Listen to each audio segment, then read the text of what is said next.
আমরা সিপাহী বিদ্রোহের যে আলোচনা শুরু করেছিলাম তার পরের অংশ থেকেই আবার শুরু করলাম। টুকরো কথা গড়ে আয়, সিপাহী বিদ্রোহের আলোচনার পরবর্তী পর্ব শুরু হচ্ছে।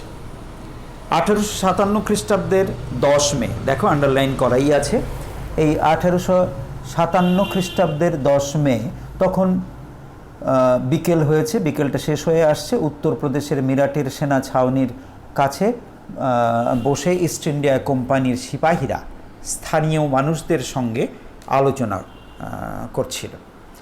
আগের দিন কলোনেল কারমাইকেল স্মিথ 85 জন সিপাহীকে জেলে আটক করেছিল।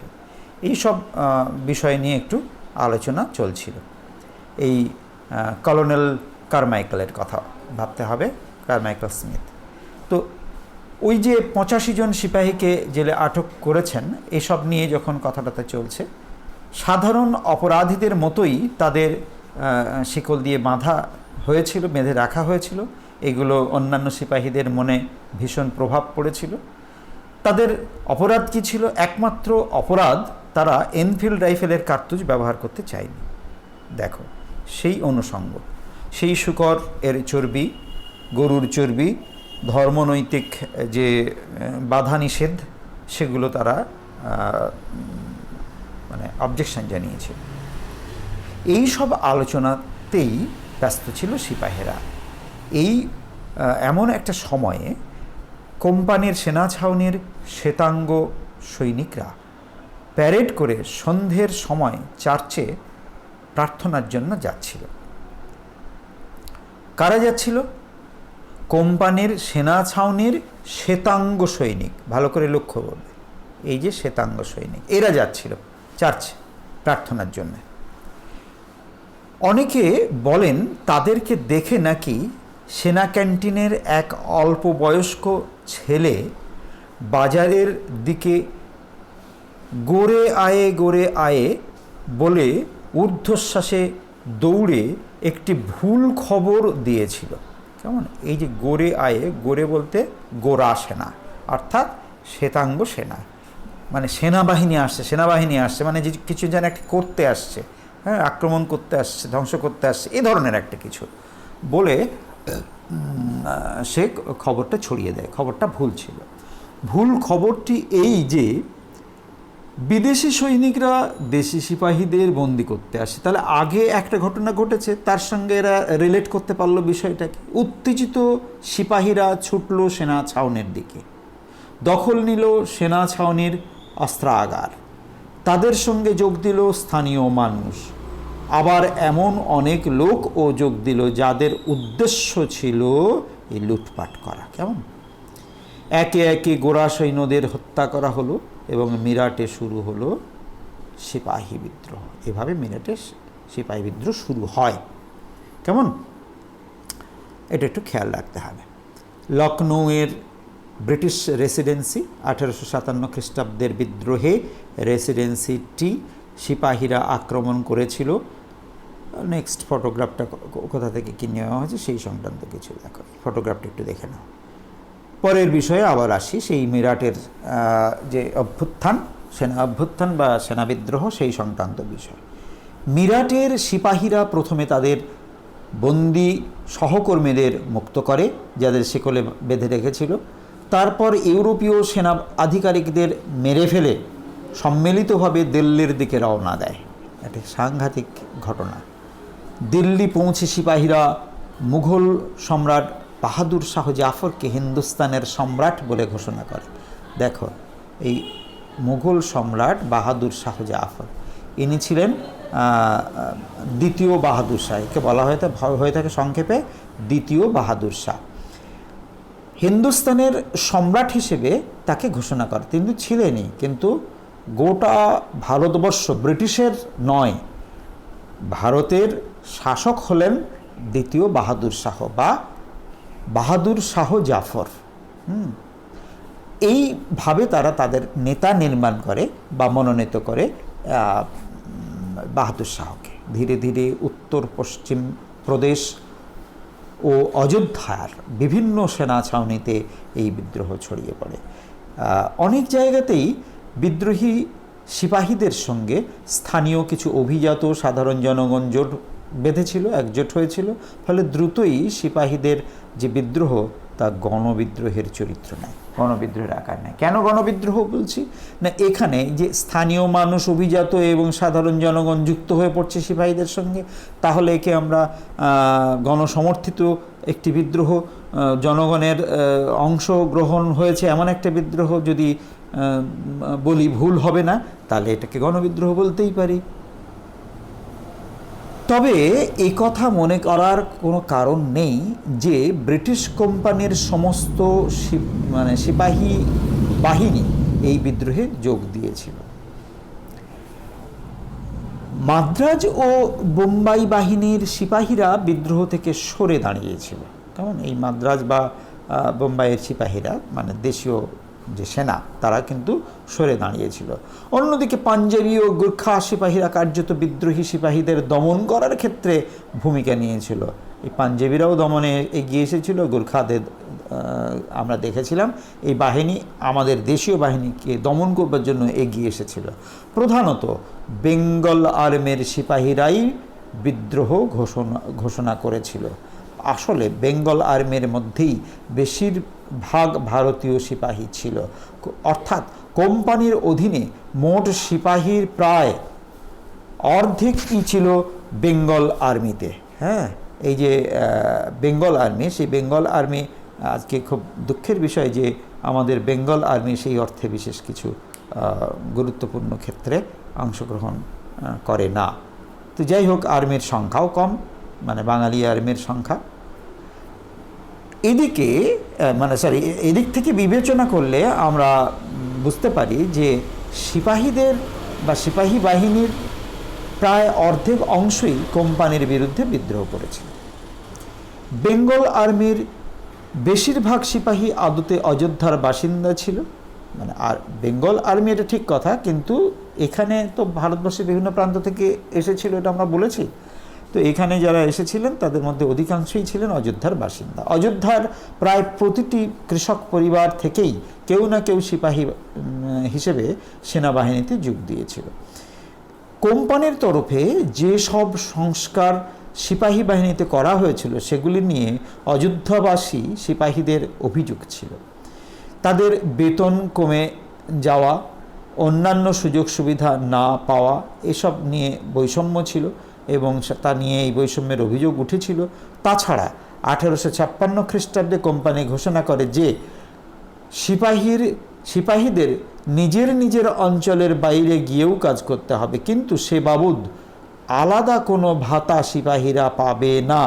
এই যে এক্সট্রা অ্যালাউন্স, কেমন, সেটা দেওয়া হতো। আগে একটা সিস্টেম ছিল যে বাইরে যদি নিজের ক্ষেত্র থেকে বাইরে কোথাও যায় যুদ্ধ করতে বা কিছু করতে, তাহলে তার জন্য তারা এক্সট্রা এমলুমেন্টস পাবে, এই অতিরিক্ত যে ভাতা তা পাবে। কিন্তু এখন বলে বসলো কোম্পানি যে এই বাড়তি ভাতা তারা পাবে না, কোনো ভাতা তারা পাবে না। এদিকে কোম্পানির শাসন ভারতীয় উপমহাদেশে যত ছড়িয়ে পড়তে থাকে তত কি হলো, দেখো একটু তার মধ্যে এই সিপাহী বিদ্রোহের একটা যে চিত্র, সেটা কিছুটা আমরা এখানে লক্ষ্য করছি, একটু দেখে নাও। এই তাদের অধিকার উচ্চ যে আধিকারিক যারা ঘোড়ায় চেপে আসছে তাদেরকে আমাদের দেশীয় সিপাহী পাগড়ি পরা দেখো তারা মেরে দিচ্ছে, এমন একটা ছবি তুলে ধরা হয়েছে। তাহলে কি বললাম, যে যত উপমহাদেশে ছড়িয়ে পড়তে থাকে ততই বিভিন্ন অঞ্চলে সিপাহীদের পাঠানো প্রয়োজন হয়। এমনকি যেসব সিপাহীরা যেতে অরাজি হতো তাদের বিরুদ্ধে শাস্তিমূলক পদক্ষেপ নেওয়া হতো।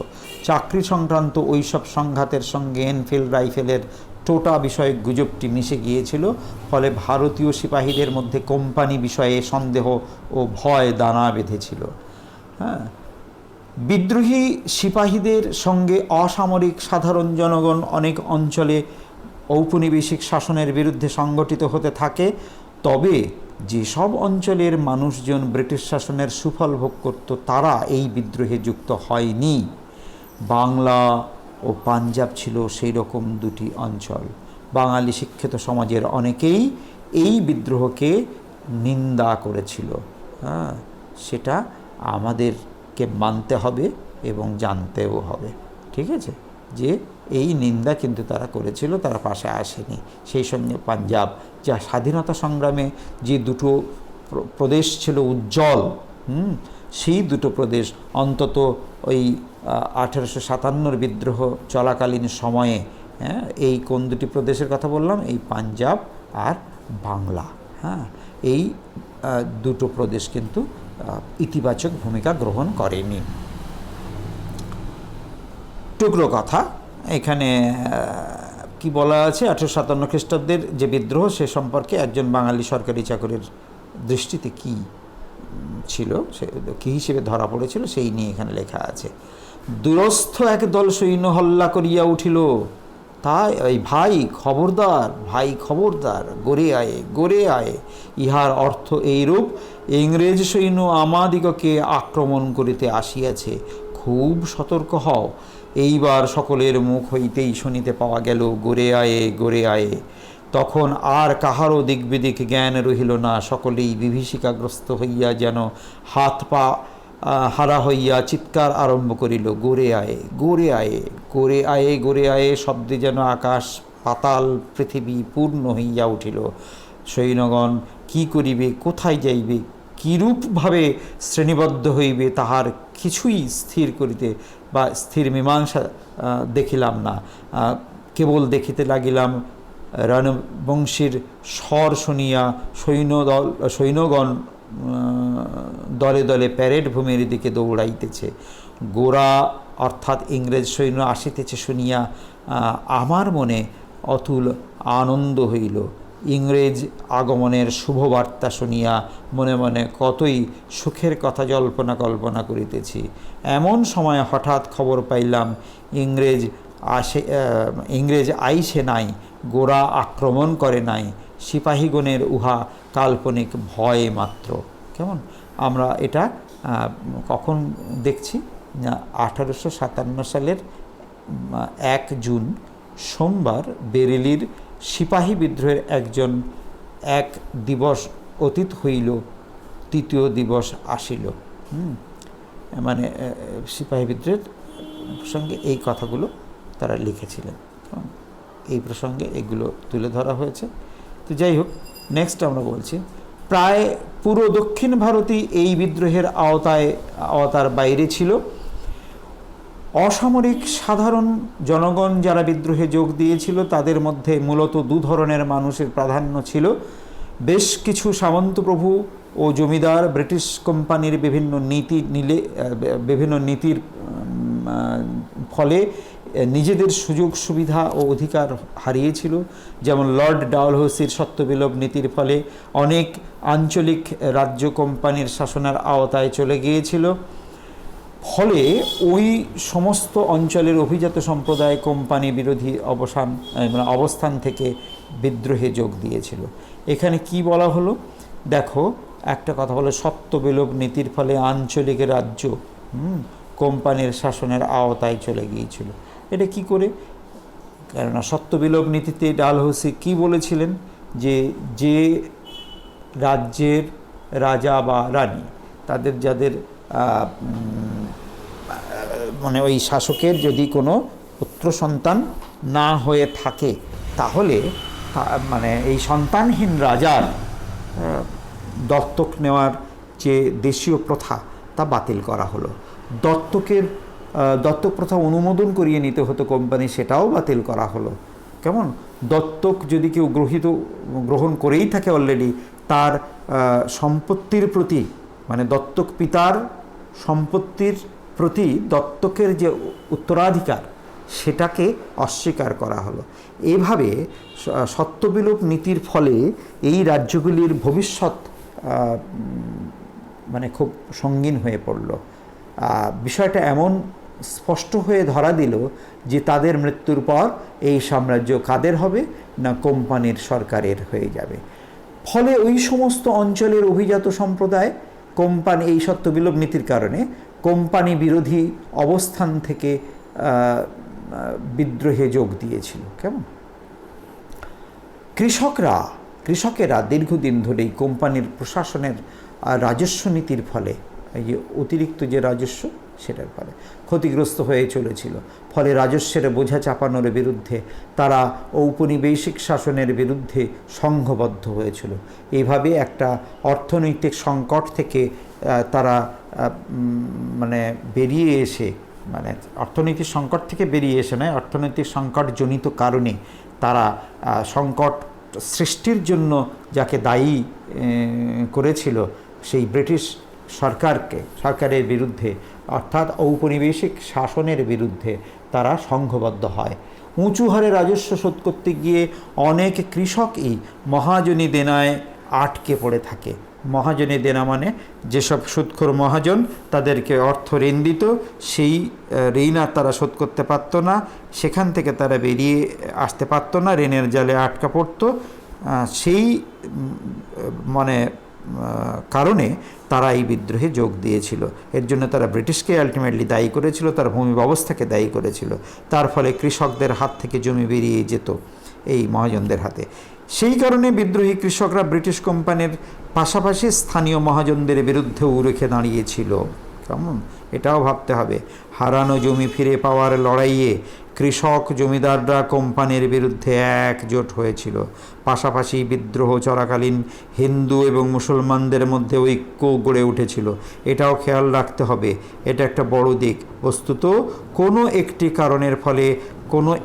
কারণের ফলে মহাবিদ্রোহ হয়নি, বিভিন্ন অসন্তোষ ও বিদ্রোহ মিশে গিয়ে একটি বড় গণ অভ্যুত্থানের চেহারা নিয়েছিল। তাই এটাকে আমরা একটি বিদ্রোহ বলতে চাই না, তাই আমরা সিপাহী বিদ্রোহ, কৃষক বিদ্রোহ, মুসলিম চক্রান্ত, রাজনৈতিক ষড়যন্ত্র, কৃষক বিদ্রোহ যাই বলি না কেন, আমরা সব মিলিয়ে যে নামটা গেলে আর কোনো, যে নামটাতে পৌঁছলে পরে আর কোনো প্রশ্ন ওঠে না, সেটি হলো মহাবিদ্রোহ। তো এখন একটু চুলচেরা বিশ্লেষণ করা হচ্ছে তার প্রকৃতিগত দিক বিবেচনা করে। সেটা হচ্ছে যে 1857 বিদ্রোহের চরিত্র যা, তা নিয়ে আমরা যদি বিবেচনা করি তাহলে তাকে কি আমরা সিপাহী বিদ্রোহ বলতে পারি নাকি জাতীয় বিদ্রোহ বলবো? 1857 সালের বিদ্রোহের চরিত্র নিয়ে বিদ্রোহের শুরু থেকে বিতর্ক আছে। বেশিরভাগ ব্রিটিশ ভাষ্যকারের মতে ওই বিদ্রোহ কেবল সিপাহীদের মধ্যে সীমাবদ্ধ ছিল। সাধারণ জনগণ নিজেদের অসন্তোষ প্রকাশের জন্য ওই বিশৃঙ্খলার সুযোগ নিয়েছিল মাত্র। বাস্তবে তারা বিদ্রোহী হয়ে উঠেছিল এমন ভাবার কারণ নেই। কিন্তু বিদ্রোহের সময়ই ব্রিটিশ পার্লামেন্ট প্রশ্ন তুলেছিল যে 1857 বিদ্রোহ কি নিছক সেনা বিদ্রোহ, নাকি তা ক্রমেই জাতীয় বিদ্রোহের রূপ নিচ্ছে। ব্রিটিশরাই এ প্রশ্ন তুলেছিল তাদের পার্লামেন্টে। বিদ্রোহের সময়ই একটি সংবাদপত্রে সাংবাদিক হিসেবে কার্ল মার্কস লিখেছিলেন, যাকে সেনা বিদ্রোহ বলে মনে করা হচ্ছে তা আদতে একটি জাতীয় বিদ্রোহ। তাহলে জাতীয় বিদ্রোহ এই কথাটা কে বললেন? Karl Marx. এটা একটু খেয়াল রাখবে, কেমন প্রশ্ন হয়। যাই হোক, ধীরে ধীরে 1857 খ্রিস্টাব্দের বিদ্রোহকে জাতীয়তাবাদীরা ভারতের স্বাধীনতা যুদ্ধ বলে ব্যাখ্যা করতেন। ওই ব্যাখ্যার মধ্যে খানিকটা বাড়তি আবেগ ছিল, যুক্তির থেকে আবেগ ছিল বেশি। 1857 বিদ্রোহের মধ্যে জাতীয়তাবাদের কোনো ধারণা ছিল না। আসলে 1857 সালের আগে দিয়ে জাতীয়তাবাদ কী জিনিস সেটা শরীরে মনে জাগলে পরে কি জাতীয় অনুভূতি হয়, কোনটাকে, কোন প্রেরণাকে, কোন অনুপ্রেরণাকে আমরা জাতীয়তাবাদ বলবো, এ ধরনের কোনো সুস্পষ্ট ধারণা বা রূপরেখা তৈরি হয়নি। বরং বিদ্রোহী নেতৃত্বের অনেকেই একে বিরুদ্ধাচরণ বলে মনে করেছেন। তাছাড়া বিদ্রোহীরা পুরানো মুঘল শাসন ব্যবস্থাকেই ফিরিয়ে আনতে চেয়েছিলেন। সেটা তো তোমরা আগেই দেখেছো। বাহাদুর শাহ জাফর বা তথা দ্বিতীয় বাহাদুর শাহকে তারা সম্রাট বলে ঘোষণা করেছেন। তাহলে পুরানো মুঘল শাসন ব্যবস্থাকেই তারা ফিরিয়ে আনতে চেয়েছেন, সেও তো এক সামন্ততান্ত্রিক শাসন ব্যবস্থা। আবার কেবল সিপাহী বিদ্রোহ বললেও 1857 খ্রিস্টাব্দের বিদ্রোহকে সম্পূর্ণরূপে ধরতে পারা যায় না, তার সামগ্রিক রূপ কিন্তু এখানে এই নামের মধ্যে ধরা পড়ে না। দেখো এই আরও একটা ছবি সিপাহী বিদ্রোহ সম্পর্কিত বিষয়। একটা বিষয় নিশ্চিতভাবে বোঝা গেল যে বিদ্রোহীরা ব্রিটিশ ঔপনিবেশিক শাসনকে উৎখাত করতে চেয়েছিল। এই যে কথাটা বলা হচ্ছে যে তারা ব্রিটিশ ঔপনিবেশিক যে শাসন ব্যবস্থা তার উৎখাত চেয়েছিল। এই উৎখাত এটাই বড় ব্যাপার, এই ব্যাপারটাকেই আমরা অবশ্যই গুরুত্ব দেব। বিদ্রোহীরা বিশ্বাস করতেন যে ব্রিটিশ শাসনে তাদের দিন ও ধর্ম অর্থাৎ বিশ্বাস ও ধর্ম নষ্ট হয়ে যাবে, এই রকম একটা আন্ডারস্ট্যান্ডিংয়ে তারা কিন্তু এসেছিল এবং তারা সেটা মানে কি বলবো সেই জায়গায় দাঁড়িয়ে তারা বিদ্রোহী হয়ে উঠতে পেরেছিল। ফলে সমগ্র সব বিদ্রোহীরা একে অন্যকে মুখোমুখিভাবে না চিনলেও বিদেশি ইংরেজদের বিরুদ্ধে তারা ঐক্যবদ্ধ হয়েছিলেন এবং পাশাপাশি পুরনো মুঘল শাসন ব্যবস্থাকে পুরোপুরি ফিরিয়ে আনার উদ্দেশ্যেও বিদ্রোহীরা সমবেত হয়নি। অর্থাৎ বিদ্রোহীরা যে মুঘল শাসনকে ফিরিয়ে আনতে চায় এমনটাও ছিল না, তারা আপাতভাবে এই বাহাদুর শাহ জাফরকেই নেতা বানিয়েছিলেন। তবে কেন্দ্রীয়ভাবে বিদ্রোহীরা মুঘল কর্তৃত্বকে যে স্বীকার করেছিলেন সে নিয়ে কোনো সন্দেহ নেই। ইনি হলেন যে পাশে ছবিটা দেখছো, ইনি হলেন শেষ মুঘল সম্রাট বাহাদুর শাহ জাফর। অনেক জায়গাতেই সামন্তপ্রভু ও জমিদাররা বিদ্রোহে যুক্ত হয়ে পড়লেও সমস্ত ক্ষেত্রেই তারাই শেষ সিদ্ধান্ত নিতেন না, বরং অনেক সামন্তপ্রভু ও জমিদাররাই খানিকটা পরিস্থিতির চাপে জনগণের বিদ্রোহে যোগ দেন। কেমন এইভাবে তারা যোগ দিয়েছিলেন। অ্যাকচুয়ালি তাদের যে সামন্ততান্ত্রিক ক্ষমতা সেটাকে ধরে রাখতে তারা চেয়েছিলেন। সামন্ততন্ত্রের মৃত্যুকালীন আর্তনাদ হিসেবেও তাদের এই যোগদানের বিষয়টিকে দেখা হয়ে থাকে। এমনকি বাহাদুর শাহ জাফর নিজেও বিদ্রোহীদের তরফে নেতৃত্বের প্রস্তাব পেয়ে অবাক হয়েছিলেন। ঝাঁসির রানী লক্ষ্মীবাই নানা সাহেবকেও খানিকটা জোর করেই সিপাহীরা বিদ্রোহে টেনে এনেছিলেন। ফলে সামন্তপ্রভু এবং জমিদারদের অংশগ্রহণের উপর 1857 যে বিদ্রোহ তা কিন্তু নির্ভরশীল ছিল না। তারা এসেছিলেন স্বেচ্ছায়, এমন ব্যাপারটা খুব সাবলীল একটা বিষয় এমন ভাবার কারণ নেই। বিদ্রোহীরা তাদেরকে বাধ্য করেছিল এবং তাদের একটা আগ্রহ যে ছিল সে নিয়ে কোনো সন্দেহ নেই, কারণ তাদের যে সামন্ততান্ত্রিক অধীনতামূলক মিত্রতা নীতি তো আগেই ছিল। তারপরে সত্যবিলোপ নীতি প্রণয়নের মাধ্যমে কুশাসনের অভিযোগে এনে রাজ্য গ্রাস করা, ব্রিটিশ সরকারের এই যে সাম্রাজ্যবাদী যে পদক্ষেপগুলো সেগুলোর প্রতি তারা রীতিমতো বিদ্বিষ্ট ছিল। তাই এই নৃপতিবর্গ এবং জমিদারবর্গ যারা নানান রকম কোম্পানি অধিগৃহীত যে কোম্পানি অনুসৃত যে ভূমি রাজস্ব ব্যবস্থা তার দ্বারাও কিন্তু যথেষ্ট ক্ষতিগ্রস্ত হচ্ছিলেন। তাই তাদের সেই সামন্ততান্ত্রিক অধিকারকে ধরে রাখার অভিপ্রায়ে তারা বিদ্রোহে এসেছিলেন। আরও একটু এগিয়ে গিয়ে আমরা বলতে পারি যে প্রায় সমস্ত অঞ্চলেই বিদ্রোহীরা নিজেদের মধ্যে আলাপ আলোচনা এবং সভা করে কর্তব্য নির্ধারণ করত। তারপর এক গ্রাম থেকে অন্য গ্রামে চাপাটি অর্থাৎ হাতে গড়া এক ধরনের মোটা রুটি সেগুলো পাঠানোর মধ্য দিয়ে খবর আদান প্রদান করতেন। সেই চাপাটির মধ্যে বোধহয় চিরকুট দিয়ে সেটাকে রুটি হিসেবে তখন দেখা যাচ্ছে, চিরকুট দেখা যাচ্ছে না, সেখানে কিছু গোপন খবর থাকতো, সেটা আদান প্রদান হতো এই চাপাটির মাধ্যমে। তো এটা খুব একটা গুরুত্বপূর্ণ তথ্য যে চাপাটির মাধ্যমে গোপন খবর আদান প্রদান করত বিদ্রোহীরা বা সিপাহীরা।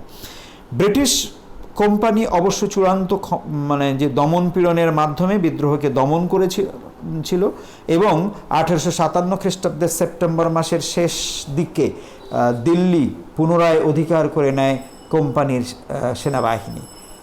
মুঘল সম্রাট বাহাদুর শাহ জাফরকে বন্দি করে রেঙ্গুনে নির্বাসিত করা হয়। কেমন তাকে রেঙ্গুনে নির্বাসিত করা হয়।